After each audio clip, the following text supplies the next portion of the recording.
आज की इस कहानी में हम देखेंगे कि कैसे बुद्ध ने समाज को यह शिक्षा दी कि बिना स्त्रियों के सम्मान के कोई भी समाज प्रगति नहीं कर सकता। प्राचीन मगध राज्य में एक गांव था। वहां के लोग बुद्ध के उपदेश सुनने के लिए बहुत उत्सुक रहते थे। एक दिन बुद्ध अपने शिष्यों के साथ उस गांव पहुंचे। गांव में एक सभा रखी गई थी। सभी लोग एकत्र हुए और बुद्ध से ज्ञान की बातें सुनने लगे। सभा में बहुत से पुरुष बैठे थे, लेकिन स्त्रियां कम संख्या में थीं।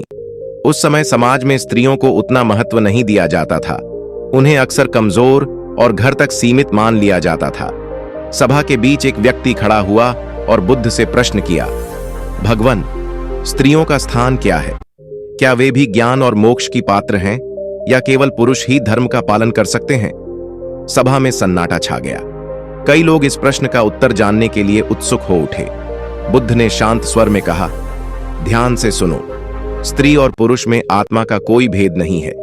जिस प्रकार अग्नि जलाने पर स्त्री और पुरुष दोनों को समान रूप से गर्म करती है, सूर्य का प्रकाश दोनों पर समान रूप से पड़ता है, वैसे ही धर्म भी दोनों के लिए समान है। बुद्ध ने सभा को एक घटना सुनाई। राजगृह नगर की एक राजकुमारी थी, अम्रपाली। वह अत्यंत सुंदर, विदुषी और गुणवान थी, लेकिन समाज में उसकी स्वतंत्रता और विचारों को महत्व नहीं दिया जाता था। कई लोग कहते थे, यह स्त्री है, इसे क्या आवश्यकता है धर्म और ज्ञान की। लेकिन अम्रपाली ने हार नहीं मानी। उसने बुद्ध से मिलने का निश्चय किया। एक दिन वह बुद्ध के पास पहुंची। उसने विनम्रता से कहा, भगवान, मुझे ज्ञान चाहिए। मैं भी इस जीवन को सार्थक बनाना चाहती हूं। क्या स्त्रियों को भी वही मार्ग मिल सकता है जो पुरुषों को मिलता है? बुद्ध ने मुस्कुराते हुए कहा, पुत्री, धर्म के द्वार सबके लिए खुले हैं। जैसे कमल कीचड़ में खिलकर भी पवित्र रहता है, वैसे ही कोई भी मानव, स्त्री हो या पुरुष, धर्म के मार्ग पर चलकर ज्ञान को प्राप्त कर सकता है। बुद्ध की करुणा और समानता की वाणी सुनकर अम्रपाली आनंदित हो उठी। उसने बुद्ध की शरण लेकर धर्म का पालन करना प्रारंभ किया। बाद में वह स्वयं एक आदर्श उदाहरण बन गई कि स्त्रियां भी वैराग्य, ध्यान और करुणा के मार्ग पर चल सकती हैं।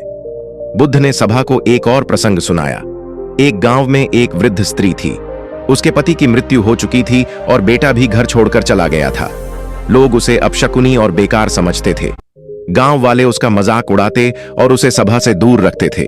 जब बुद्ध उस गांव में आए तो वह वृद्धा भी दूर खड़ी होकर उनकी बातें सुनने लगी। बुद्ध ने उसे देखा और अपने पास बुलाया। लोगों ने कहा, भगवान, यह स्त्री अपशकुनी है, इसे पास मत बुलाइए। बुद्ध ने उत्तर दिया, जिसे तुम अपशकुनी कहते हो, वही तो इस गांव की सच्ची मां है। इसका अपमान करके तुम अपने ही समाज का अपमान करते हो। जैसे माता धरती सभी को समान रूप से पालती है, वैसे ही इस वृद्धा का सम्मान भी सबको करना चाहिए। बुद्ध ने उसका हाथ पकड़कर उसे अपने पास बैठाया और कहा, जिस समाज में स्त्रियों का अपमान होता है, वहां कभी शांति और समृद्धि नहीं रह सकती। सभा के लोग शर्मिंदा हो गए और उस दिन से उन्होंने उस वृद्धा का आदर करना शुरू किया। बुद्ध ने सभा के अंत में कहा, स्त्री और पुरुष केवल शरीर में अलग हो सकते हैं, आत्मा में नहीं। धर्म, ज्ञान, करुणा और सत्य का मार्ग सबके लिए समान है। जैसे पक्षी के दो पंख होते हैं, एक स्त्री और एक पुरुष। यदि दोनों का समान सम्मान न हो तो समाज उड़ नहीं सकता। लोगों की आंखें खुल गईं। उन्होंने प्रण लिया कि अब से वे स्त्रियों का सम्मान करेंगे और उन्हें समान अधिकार देंगे। दोस्तों, भगवान बुद्ध ने हमें सिखाया कि स्त्री और पुरुष आत्मा में समान हैं। समाज तभी आगे बढ़ सकता है जब दोनों को समान अवसर और सम्मान मिले। अगर हम स्त्रियों को कमजोर समझेंगे तो यह वैसा ही होगा जैसे पक्षी का एक पंख काट देना, वह उड़ ही नहीं पाएगा। बुद्ध ने कहा था, धर्म सबके लिए है, ज्ञान सबके लिए है। इसलिए हमारा कर्तव्य है कि हम हर स्त्री को सम्मान दें, चाहे वह मां हो, बहन हो, बेटी हो या पत्नी। याद रखिए, जहां स्त्रियों का सम्मान होता है, वहां भगवान का वास होता है।